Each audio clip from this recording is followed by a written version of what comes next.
Only you can do it for yourself.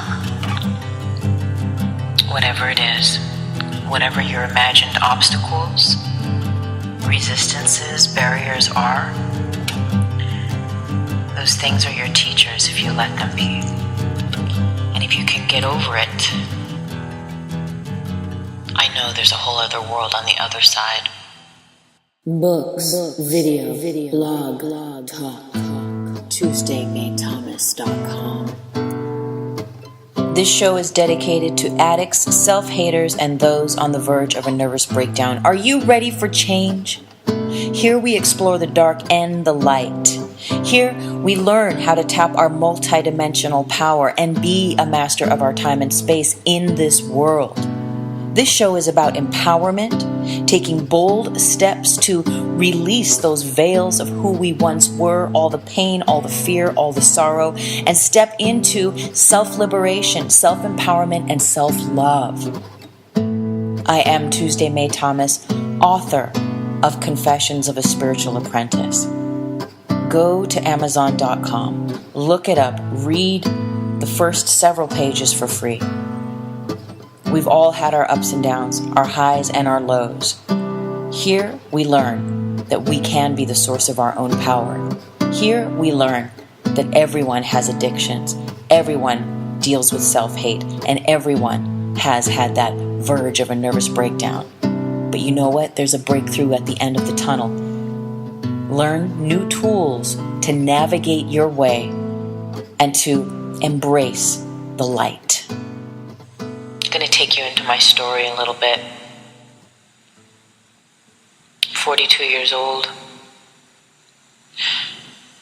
and only up until the last year or two ago have I felt release and liberation from so many ties that bound me to my youth, to feeling unworthy in the world, to feeling unattractive, to feeling insecure, hating myself, in juxtaposition to having huge leaps of faith and moments of flight where I am flying high and feeling so positive and good and being very productive, in tandem with crashing low and feeling like I'm just drowning in quicksand.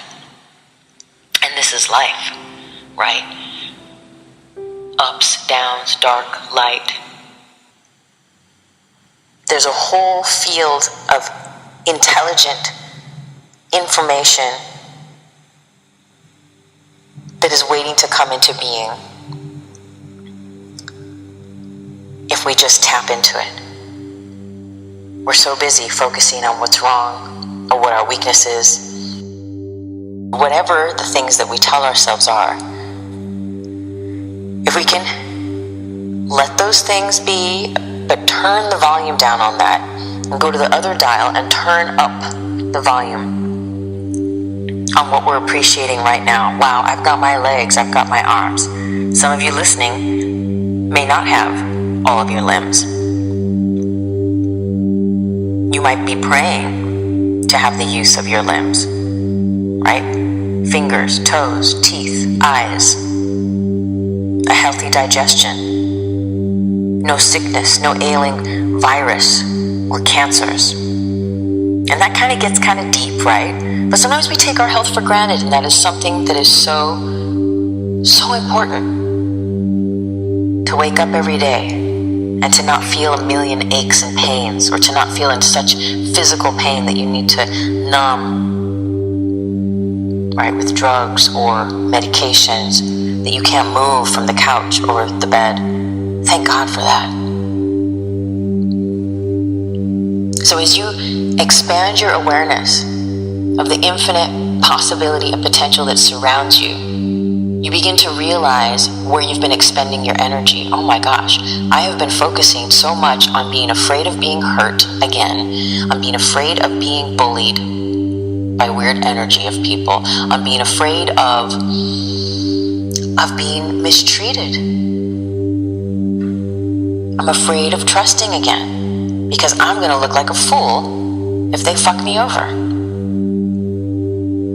So we dwell in all those thoughts. But if we can flip it and say, focus on the things that you're willing to align with today, the things that you're willing to step into today. And you'll see that some days you have greater confidence and some days maybe not so much. But those days that the greater confidence is up, that you feel happy, you've got that extra energy in your aura, in your body, in your mind, in your confidence, in how you feel and how you speak, use it to your advantage. The vortex is open. The energy in the universe is open at those points for you to use it and go beyond what you've normally done. So if your normal thing is to just be negative, and focus on it, and it's easy to do. We don't even notice we're doing it. I, my whole life, have, for the most part, been an only child. For the most part. My mother's been married a few times, and one of her husbands had some kids from another marriage, so we would hang out or play, or sometimes they would stay at the house, but for the most part, I was solo. My parents were workaholics. I was a latchkey kid. I did not have anyone around me to play with me, to talk to me. I didn't use my voice. And I felt alone. I never felt lonely, funny enough, but I did feel alone. I felt alone in this world. And I had a series of events happen to me that really influenced the way that I see the world. My best friend, when I was a little kid,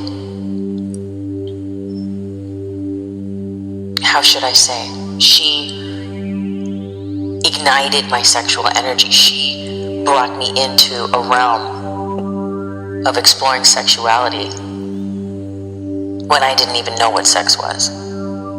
And this went on for years. And it was our secret. And I remember when it came to light to my mother, and my mother got very angry and never talked to me about it. Never. Just sent me to my room. And I was made to sit there and fester and become extremely frustrated, confused, and feel a lot of shame and a lot of guilt about what I had done. And I never understood that I could have said no, that I could have created healthy boundaries or spoken a respect over my body or myself, or I had no idea about sex at all. So that was a weird realm. And you know what? Before that, when I was little, my grandmother used to tell me, don't look in the eyes of men. If you lock eyes with a man, they're going to want sex with you. Again, I didn't know. I was 5 years old. I didn't even know what sex was. But by the way Grandma told me, I was scared shitless of whatever that was.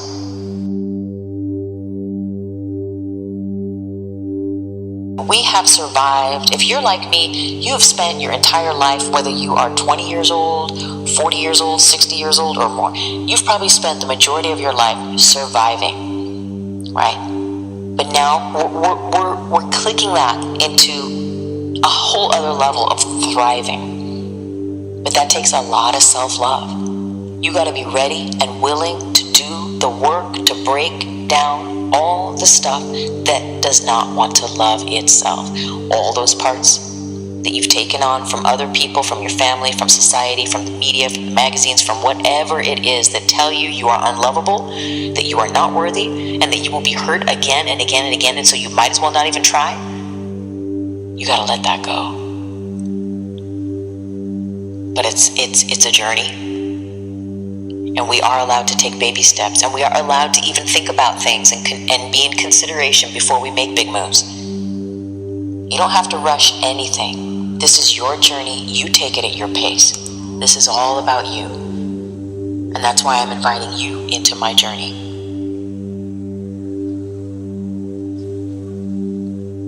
So,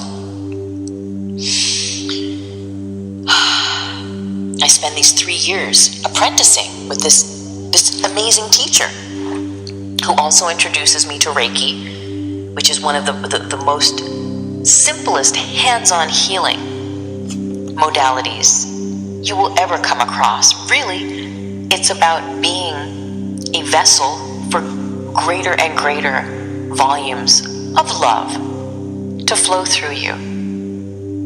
Right? Again, though, it's like, how much can you really relax into that.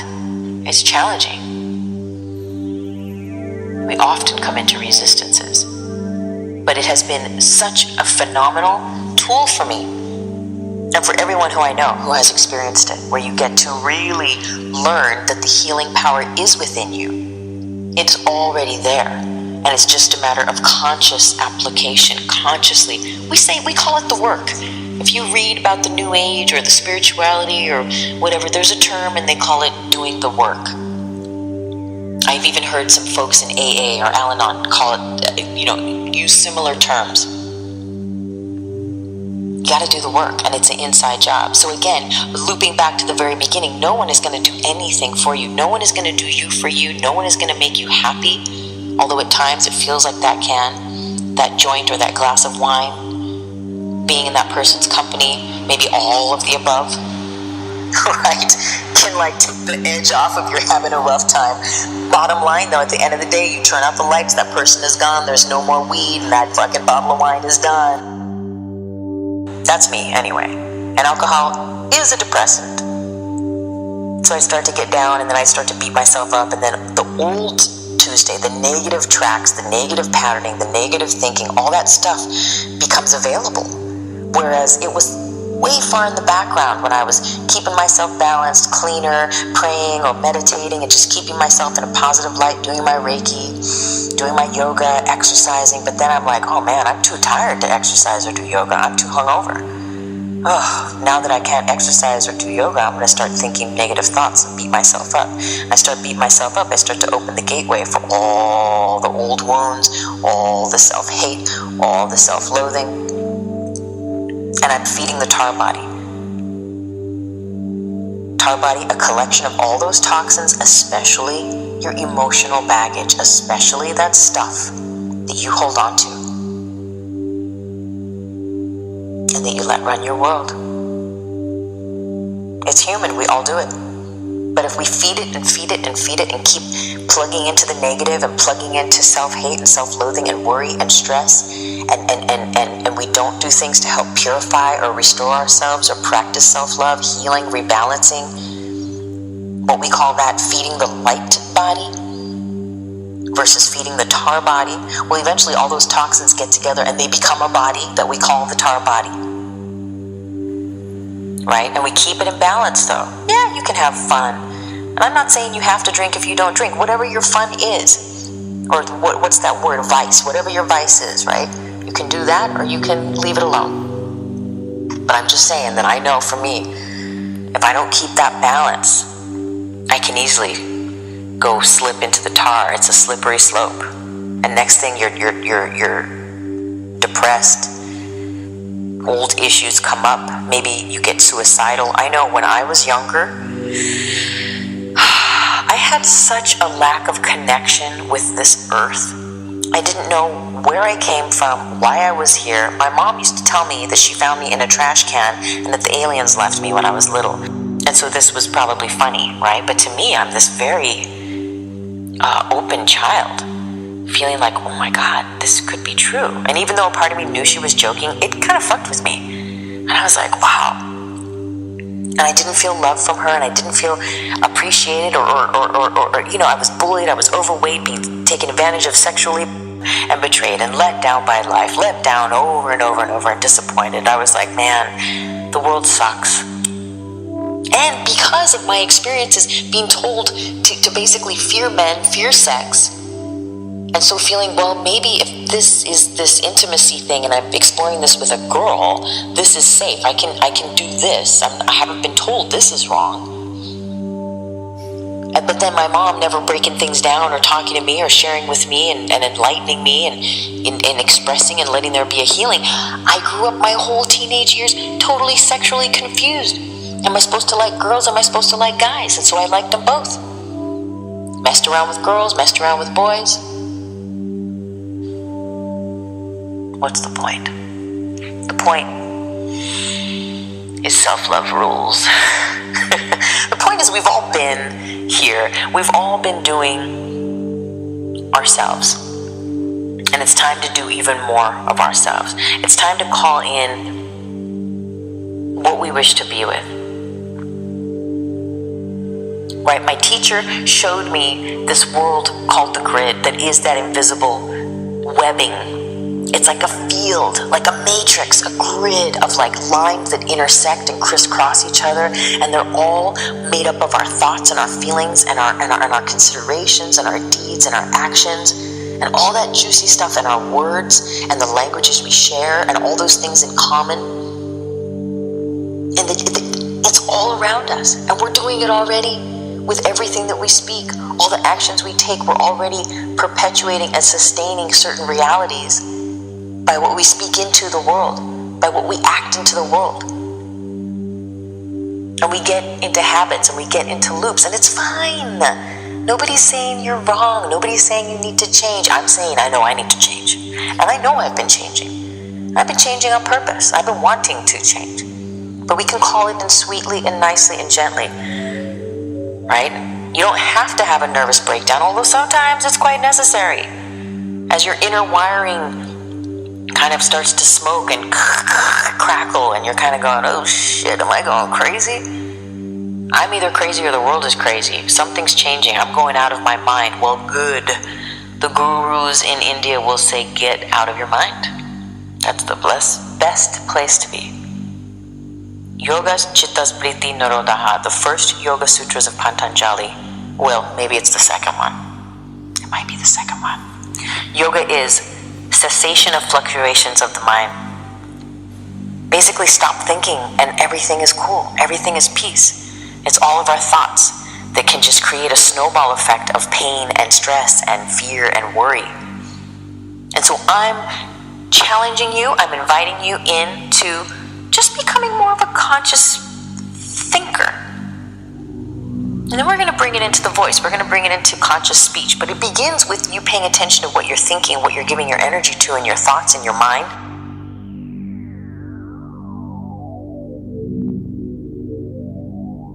You're right. You don't need to make people like you and get drained from an inappropriate exchange. But what you can do is you can be graceful, and you can allow yourself to still be in the presence of those beings or people. Although granted, you do not have to go out of your way to do it, but there's all sorts of people everywhere all the time, and you don't have to be afraid. You don't have to be afraid. You draw a ring of light around you, a radius of light, 2 or 3 foot width around you. Boom. And you call in your white wall of fire, and a white wall of fire will activate around you as large as you draw that radius of light, and it will go up as high as it needs to go to protect you, to keep you in your light, in your center, in your power. And it will burn away the veils of illusion, which are twofold. It's what you perceive, right? So sometimes we give our power away. If there's someone at the party or in an environment and you're going, oh no, so-and-so's here. Oh, I better hide. No, you don't have to hide. Put yourself in your white wall of fire, activate it by making it so, by saying it so, and that will help burn away the stuff that you would usually project into the situation, that would only get your knickers in a twist, that will only make you more stressed out and lose your power and drain your energy. Oh my God, are they looking at me? What are they going to think of me? Oh my God, they're going to try to trip me up. Or, oh, it's going to be a bad situation. Oh my God, I need to protect myself. Oh my God. Well, and granted, sometimes you do. That's why I'm offering the white wall of fire. But we don't need to go on and on and on and on and think that you are that vulnerable, because you're not. You are more powerful than that. And you have to make it so. You have to believe it so. You are the only one who can do it for you. Again, coming back to the theme. It's what Mary J. Blige says. No more drama. Right. That's what I'm striving for anyway. So how are you in your power? You're in your white wall of fire. Oh my gosh, that person is walking towards you. Oh my gosh, we're going to be confronted. You speak your truth. You can gracefully say hello, and then you can turn and you can walk away, and you don't need to go back to your friends and say, oh my God, that's that bitch over there and she's so evil and blah, blah, blah. No, that's giving them your energy. That's giving them more energy and more power. You keep your mouth shut. And I think this is a part of learning the power of the voice, is where we put the voice. right? Especially with people that we think have power over us, bullies, manipulators, people that are two-timers or deceptive or whatever all that energy is. Don't think about them that way too much. Know what you know, what's true in your gut for you, for your reality. But don't spend hours upon hours thinking about how evil and how bad they are and all the things that they could possibly do to you. You're setting yourself up. You're setting yourself up, right? If you're going to be a self-fulfilling prophecy, let it be of love and of light. And you do not need to speak darkness unto others. You know, if someone does you wrong, if someone does you bad, granted, sure, you might need a really good friend and some sacred space to talk it out and have someone listen to you, but you do not need to call 15 million people and tell everyone the same scenario. Not speaking inappropriately unto others in their presence or away from them helps to keep you strong and in your center as well, in your power. Using your voice consciously. Only you can do it for you. And even that silent voice within, I am in my center, I am in my power. I am free in this moment of any need to be validated. And I stand in my full power now. I am the light of the highest frequency in this universe. And the light that I am illuminates all in its environment, all in its presence. And what that means is that light that you are is going to light up any darkness that you think or that you perceive is coming at you in the world. Your light will make that darkness melt and drown in its own misery. It's a practice, though. I invite you to speak your truth or be silent, right? My grandmother used to always say, if you don't have anything nice to say, don't say anything at all. It's an old saying, but it's true. If you're just, again, negative, or just like always down on people or down on yourself, you're feeding the tar body. Try feeding the light body. You could feed it equally by saying nothing as much as saying something positive. By saying thank you. By being grateful. Doing a nice deed unto yourself or unto others. I don't know if life is always supposed to be comfortable and a bed of roses. But I think you get to a certain point where you realize, like, okay, my intuition, my inner tuning rod is being upset over and over and over again, and I need to listen to that.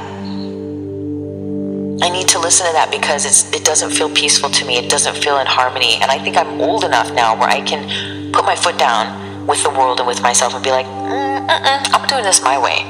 And I may not know what that is right away, but I'm going to give myself a moment or 2 or 3 or 4 or 5 to figure this out, to create. And I invite you to do the same. You do not have to do you the way other people do them. You are entitled and allowed to find your own path, your own voice, your own way. And I'm telling you, it is the most powerful. It is the most liberating. And yes, we might take a little essence of this person or a little bit of how they did it or be inspired by this or that to help motivate us to find our way, to create new blueprints of like, wow, manifesting in the world. But ultimately, it's up to you. You know, and you will be happier the more you find your own signature way of doing things. Let go and let God, let go and just live. And I think that's what I'm coming into now, is remembering that life is for living. Books, video, blog, talk, TuesdayMayThomas.com.